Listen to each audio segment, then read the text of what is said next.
Bom dia, boa tarde, boa noite, meus queridos, tudo bem? Como que vocês estão? Espero que vocês estejam muito bem, que estejam se cuidando, que estejam aproveitando esta quarentena para vocês estudarem, se dedicarem aos estudos, porque assim, a professora sempre gosta de dizer uma coisa. A única coisa que ninguém nunca vai tirar de vocês é o que vocês aprendem, o conhecimento. Nunca ninguém vai chegar com o martelo e vai partir a cabeça de vocês e vai tirar aquilo que vocês aprenderam durante a vida. Então busquem durante esse tempo adquirir o máximo de conhecimento que vocês puderem. Porque o conhecimento pode levar vocês a lugares que vocês não a lugares incríveis. Então busquem conhecer, busquem adquirir conhecimento sempre, através de conversa, através de livros, através de revistas. Não fiquem só no WhatsApp, no videogame, só na internet, em buscas aleatórias. Busquem conhecimento, certo? Não vão na onda só. Busquem conhecer de fato os assuntos, se inteirar, porque isso é muito importante e é muito legal, certo? Durante esse início de segundo trimestre, a professora observou algumas videoaulas e por isso a professora demorou um pouco mais para fazer algum vídeo, certo? Grécia é um assunto longo, extenso, né? Então, assim, a professora buscou tentar fazer um vídeo não muito longo, certo? Para não ficar muito pesado para vocês, que a professora entende, né? A situação, ela tá complexa. Também eu não tenho um super celular ou um super computador com memória, né? E eu entendo que nem todos têm um acesso tão grande à internet, né? Mas então a professora tentou ao máximo levar algo mais, né, do que foi apresentado nas aulas. Não é aquilo que eu gostaria de estar trabalhando com vocês na sala de aula, mas vamos tentar fazer o que podemos com o que temos, certo? Quando voltar às aulas, a gente tenta dar uma melhorada nisso tudo, correto? A professora está em casa, então vocês podem escutar uns manhê ou ver um gato passando por aqui, pulando, tá bom? Então a gente vai falar um pouquinho sobre a Grécia, né? A professora tá com as colinhas dela aqui. A Grécia Antiga também era conhecida como Elade. Ela teve o seu desenvolvimento baseado no povoamento da Península Balcânica, né? Esse desenvolvimento, né, é a partir de dois povos, o indo-europeu e o euroasiático, certo? E por outras duas civilizações, né? A civilização cretense e a micênica, né? Esse período, né, é conhecido, que a gente vai começar a falar, o período da pré-história da Grécia, ou pré-homérico, certo? A professora vai explicar para vocês quem foi Homero.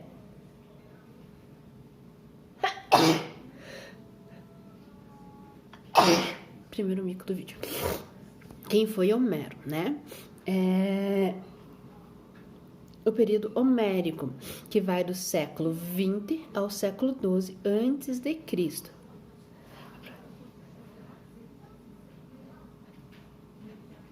A professora vai explicar para vocês, já explicou para vocês, na verdade, como que é a contagem do tempo, né?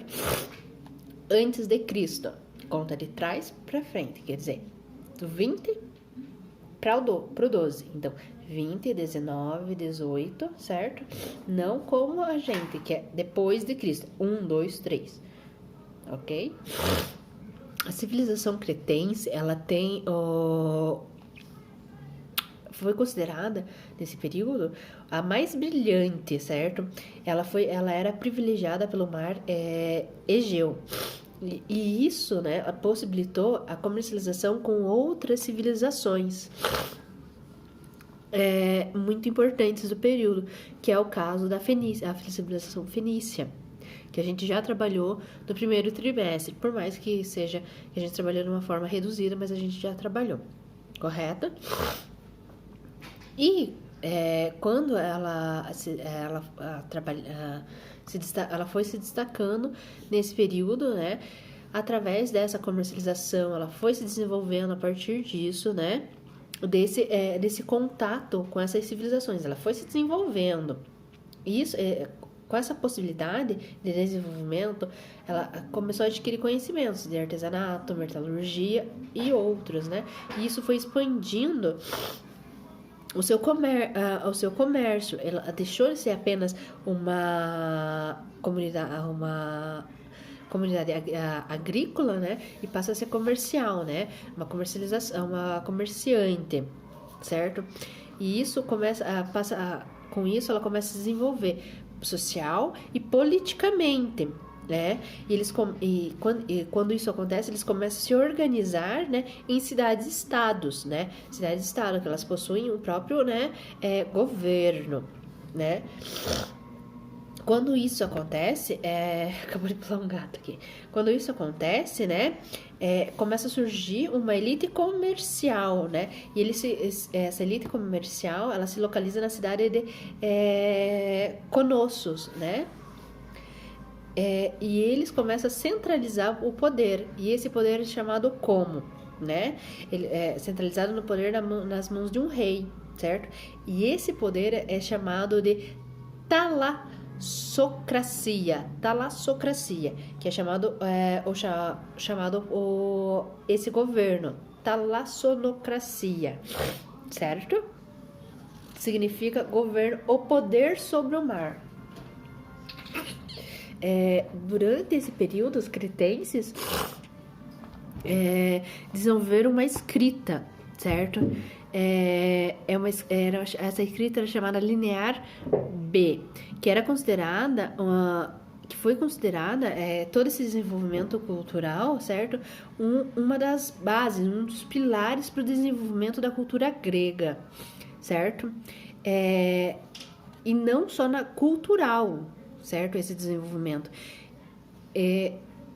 Todo aquele desenvolvimento cultural, da arquitetura, do artesanato, do desenvolvimento daquele artesanato muito requintado, certo?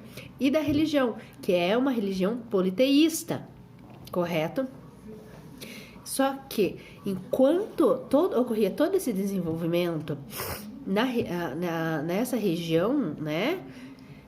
Na porção continental da península, estavam ocorrendo ocupações, né, pelos povos indo-europeus.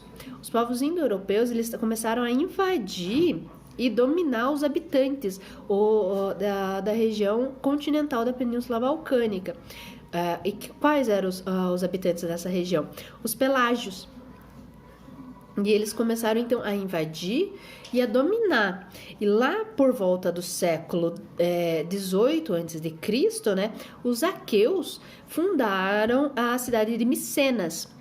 Quando eles fundam a cidade de Micenas, né, eles assimilam para si grande parte da cultura cretense, certo?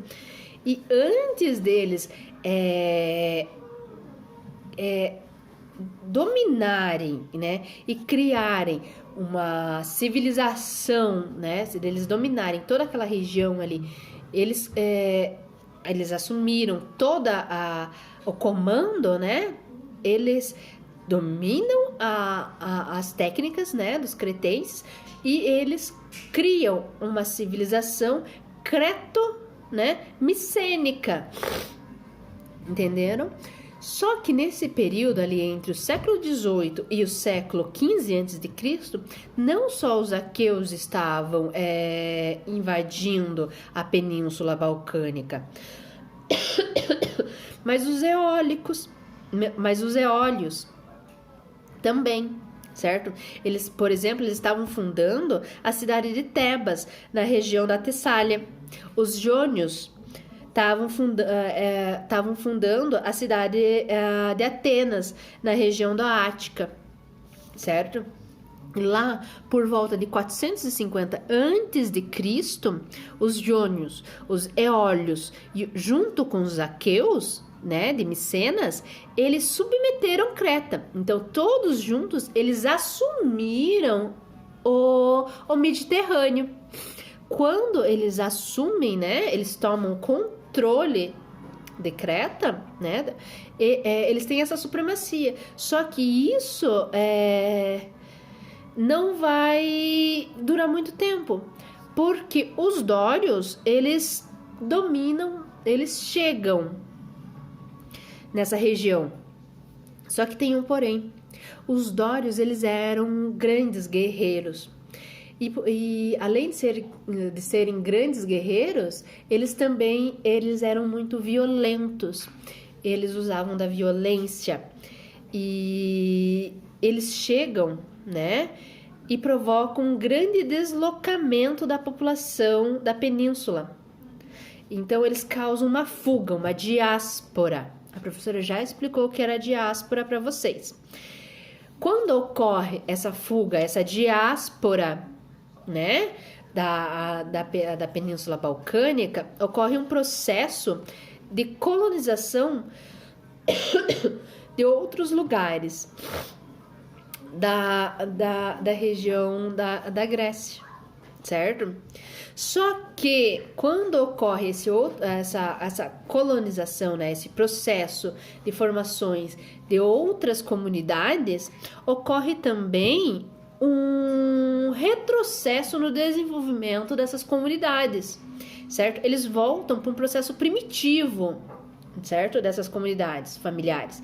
Eles se tornam uns genos, né? Essas comunidades familiares, elas têm o nome de geno ou gentilhas, né? Só que elas têm uma formação diferenciada daquele desenvolvimento da sociedade cretense, ok? Quando isso acontece, termina o período pré-homérico, certo? Professora, mas por que tem esse nome pré-homérico? Pré-homérico por quê, certo? É denominado pré-homérico porque é estudado a partir das informações contidas nos poemas épicos Ilíada e Odisseia, cuja autoria é atribuída a Homero, certo? Mas quem é Homero? Homero é um poeta épico grego a quem é atribuída a tradição de autoria de Ilíada e Odisseia. Segundo Heródoto, né, ele teria vivido no século IX a.C. e seria de origem jônica, né? Dizia que ele era cego e percorria o mundo, né, mediterrâneo recitando seus poemas. Alguns estudiosos dizem que ele nada mais é do que ele só recitava esses poemas, né? Esses poemas eram de outros autores, mas ele recitava esses poemas, por isso que é atribuído a ele esses poemas, mas que não seja de autoria dele. Mas outros dizem que não era de autoria dele. Isso, na verdade, eu acho que é algo assim que ninguém nunca vai saber de fato, certo? Mas o fato é que ele ficou atribuído à figura dele, né? E outra coisa que é muito interessante é que desde o século XVI, as epopeias de Homero, elas ocupam um lugar de preponderância, né, na cultura literária clássica europeia. E ainda no século XX, elas encontram ressonância em escritores e poetas. Então, esses poemas, eles têm grande importância, né, para a literatura, certo? E, assim, quase toda a poesia épica ocidental, ela está de alguma forma baseada nesses textos, né? Como é o caso da Eneida de Virgílio e as Lusíadas de Camões, certo? Então, por isso que é atribuído pré-homérico e homérico. Só para, vocês não ficarem nessa dúvida, o porquê, né, esse nome. Então, acho que a professora espera ter explicado de uma forma sucinta, mas clara para vocês, certo? E agora a gente vai entrar no período homérico, né? Que vai do século XII ao século VIII a.C., certo? Esse período homérico, ele é marcado pelos genos ou comunidades gentílicas, onde, né, a sobrevivência era obtida pelo trabalho coletivo na agricultura, na base da autossuficiência, né?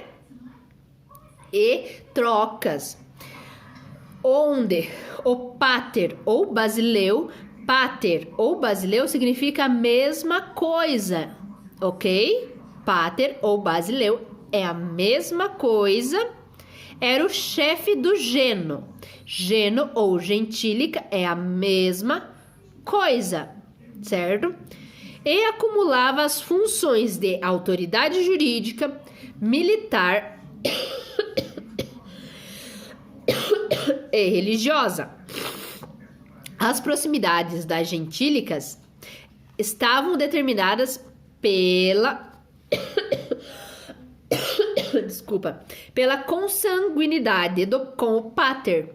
Então, as comunidades, elas estavam ligadas pela proximidade consanguínea que você tinha com o pater, com o pai, digamos assim, certo? Que pater nada mais é que pai, ok? Nesse período ainda não é possível dizer que quando apareceu a propriedade privada, certo? Por quê? Porque na Grécia, cada gentílica ou geno, né, tinha a sua própria forma distinta de organização, certo?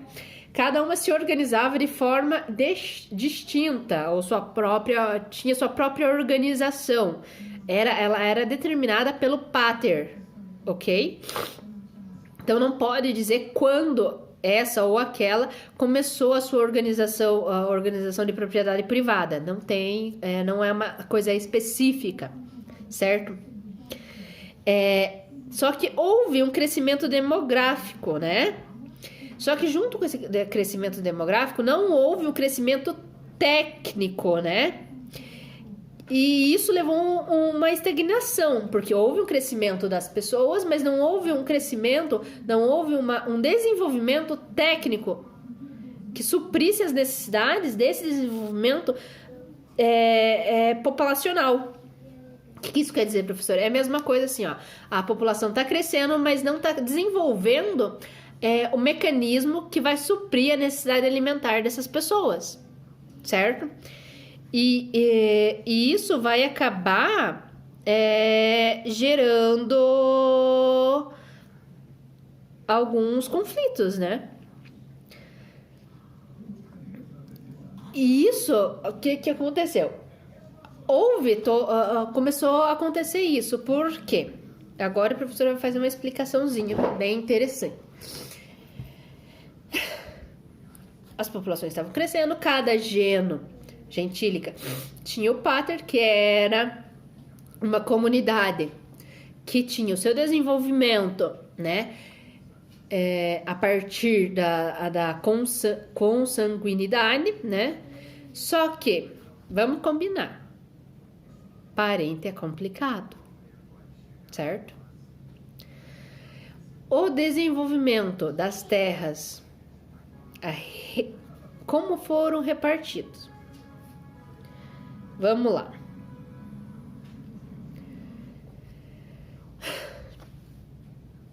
Tenho 4 pedaços de terras. Tenho 5 primos.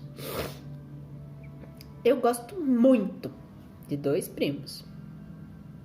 De 3 eu gosto mais ou menos. 2 eu gosto muito. 2 não gosto muito. Porque eu gosto bastante, eu vou deixar 2 pedaços de terras maravilhosos, certo? Pra esse daqui, eu gosto mais ou menos, eu vou deixar um pedacinho de terra mais ou menos, né? Então, 2.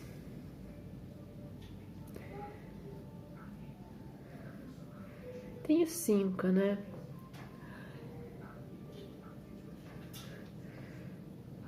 E agora, como que eu vou fazer essa divisão? Me respondam. Tenho 5 primos, 4 pedaços de terras. Para o que eu gosto mais, eu deixei 2 pedaços de terras muito bom. Sobrou 2 pedaços de terra. Para um, eu não gosto muito, mas eu vou deixar um pedaço mais ou menos. Sobrou um pedaço de terra para 2. Essas terras não são férteis. Eles vão ter que dividir. Ok, vocês acham que isso vai dar certo? Pensem na resposta. Com essa divisão, começou a surgir, né, com essa distribuição de terras férteis, né, feita pelo Pater, né, e suas famílias, fizeram surgir uma aristocracia, certo? De nascimento. Então surgiram, na Grécia Antiga, a Europátridas, cujo poder se assentava na propriedade privada da terra e um segmento de trabalhadores, os tetas, não derem risada, que passaram a trabalhar para aquela elite proprietária de terra. Ou seja, eu dei a terra para um primo que eu gosto muito, dei 2 pedaços muito bons. Para o que eu não gosto muito, né? Eu dei um pedaço mais ou menos, meia boca. O outro pedaço que não presta para nada, não nasce nem pé, não nasce nada, nem mato, nem aqueles tiririca, sabe? Eu fiz de dividir para 2 primos, coitados, né? Eles, os tetas, né? Serão os tetas, vão ter que, né? Trabalhar para quem? Para o primo que eu gosto mais. Então, eles, né? O primo que eu gosto mais virou proprietário, né? É elite proprietária de terra. Os genos, então, uniram-se, formaram fátrias. Estas formaram tribos, que evoluíram para cidades, onde reapareceram a escrita. Houve uma reorganização política, que surgiu a monarquia, para representar os interesses da elite proprietária de terras. Período arcaico, que vai do século 8 ao século 6 a.C. Durante o período arcaico, ocorre a segunda fuga, certo? A segunda diáspora da Grécia, onde houve a dispersão da população por inúmeras regiões do Mediterrâneo Ocidental, resultando em um processo de colonização que perdurou por mais de 2 séculos, né? Assumindo um caráter agrícola. Mas, o que isso quer dizer, professora, né? Por que isso aconteceu? Esse processo ele foi provocado pela escassez de das terras férteis na Península Balcânica, junto ao crescimento populacional demográfico causado pela desintegração das comunidades gentílicas. A formação, né? Daí o que aconteceu? O que houve?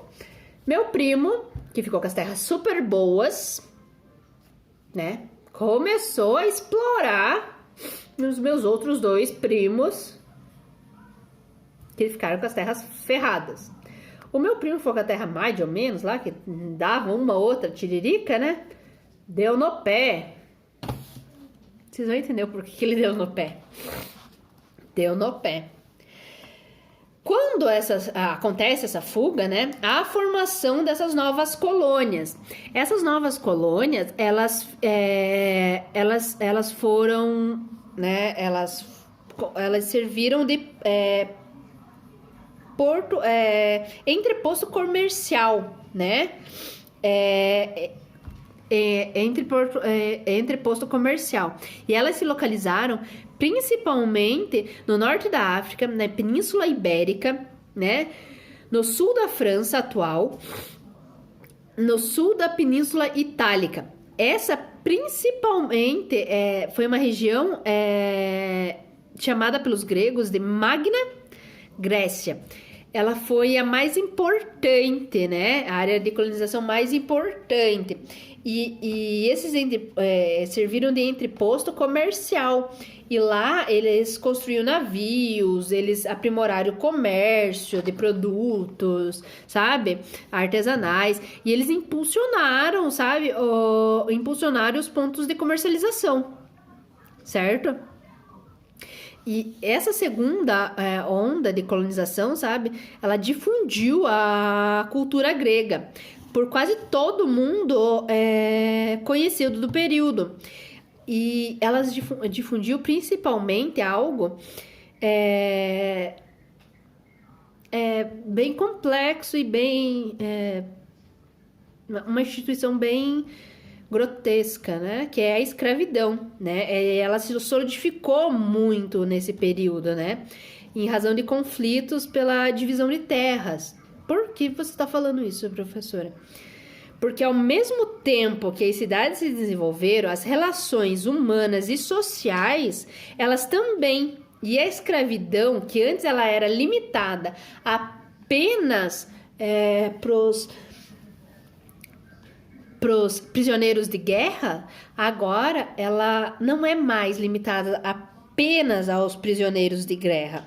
Houve uma, digamos assim, uma ampliação, entendeu? Ela se estendeu aos membros da comunidade pela instituição de... Como que eu posso dizer isso?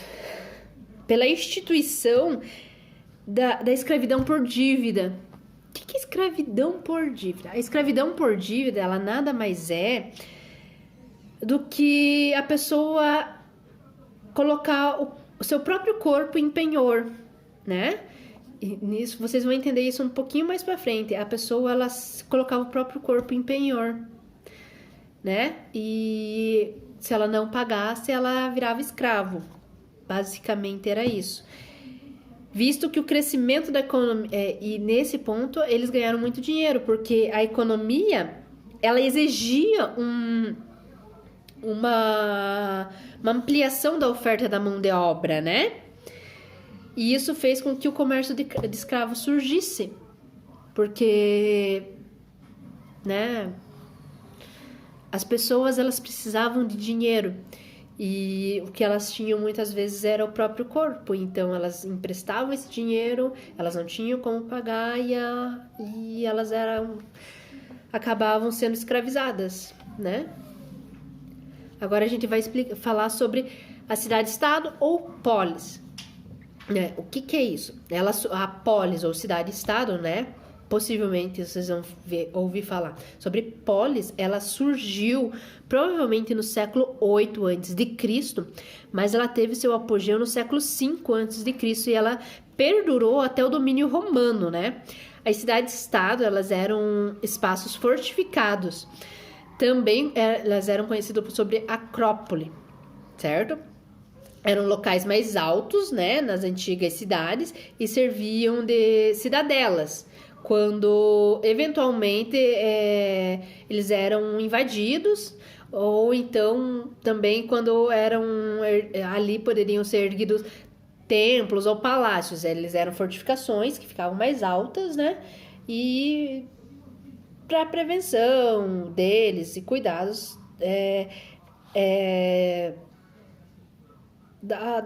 dos membros ali, né? Eventualmente, quando havia alguma invasão, eles ficavam protegidos ali dentro.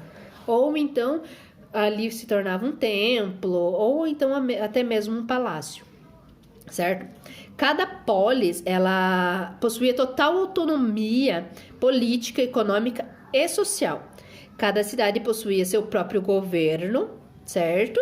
Não havendo Estado grego no sentido unidade.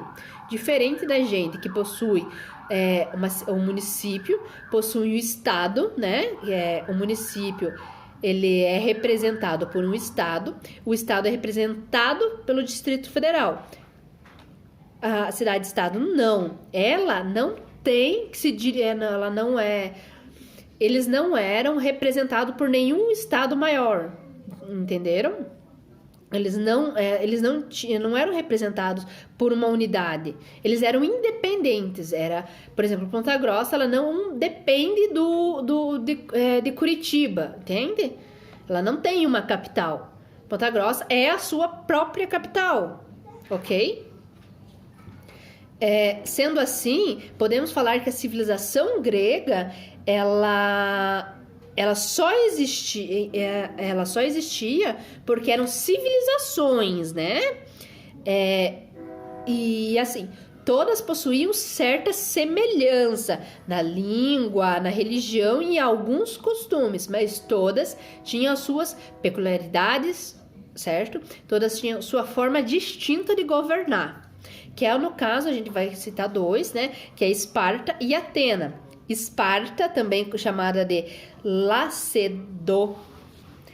Lacedemonia, tá certo? Eu acho. Que ficava localizada na península de Peloponeso, região da Lacônia. Peloponeso, tá certo? O que é a Esparta, né? Ela foi fundada pelos dórios, na margem do rio Eurotas. E as principais características do povo espartano dos fundadores é o militarismo, isolacionismo e o conservadorismo reacionário, né? As bases da economia era a agricultura e o pastoreio, né? Mas a guerra, né? Como eles tinham o militarismo, né? Como estrutura, né? A guerra também era um dos motores da economia, visto que quando eles ganhavam, né, em uma guerra, eles saqueavam, né, a população vencida. E quando eles saqueavam as riquezas da população vencida, eles também obtinham escravos, né, que eram os verdadeiros motores dessa riqueza para eles, né? Porque o mercado de escravos era o que mais rendia nesse período, ok?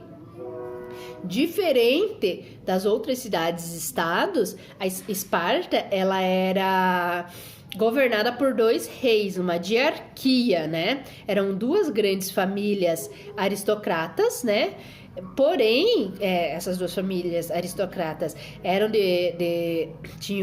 eram de características hereditárias, porém, né, os seus poderes eram limitados por um conselho de anciões, os gerúscias, né, que eram compostos por 28 gerontes, né, e esses gerontes, eles eram eleitos pelos esparciatas, né, que eram mandatos vitalícios, morreu, coloca outro, ok? E a legislação da cidade, né, era atribuída por uma lenda, certo? Que, segundo essa lenda, as leis, né, da cidade teriam sido entregues a um legislador chamado Licurgo, né? E essas leis teriam sido entregues a Licurgo pelas mãos do deus Apolo, né? Então, essas leis que regiam a cidade, né? A cidade, né? Ou a sociedade espartana, ela era dividida em três grupos. Os esparciatas, que eram proprietários de terras que ocupavam cargos políticos e militares, além de exercerem o poder religioso. Eram descendentes dos dórios, fundadores da cidade, e os únicos que possuíam cidadania. Os periecos, que eram habitantes das cidades, dedicavam-se ao artesanato e ao comércio local. Eram obrigados ao alistamento nas escalas inferiores do exército. Não possuíam direito político, embora sustentassem o Estado com o pagamento de impostos. Iliotas, camadas inferiores da sociedade espartana, constituíam a maioria da população, eram descendentes dos habitantes da Lacônia. À época da chegada dos dórios, pertenciam ao Estado como escravos. Alguns historiadores consideram o iliotismo uma forma de servidão estatal, já que os trabalhadores permaneciam presos à terra, né? Um fato, assim, curioso, né? É que as mulheres, elas recebiam desde cedo uma rigorosa educação voltada para o desenvolvimento físico e psicológico, para que elas fossem, digamos assim, para que elas se formassem, né? Que elas pudessem gerar bons soldados para Esparta, que elas fossem boas máquinas que elas fossem boas mães. Atenas, a educadora de Elade, foi fundada pelos jônios. Na planície da Ática, a princípio, ela adotou a monarquia como modelo político, evoluindo para a aristocracia após a democracia, certo?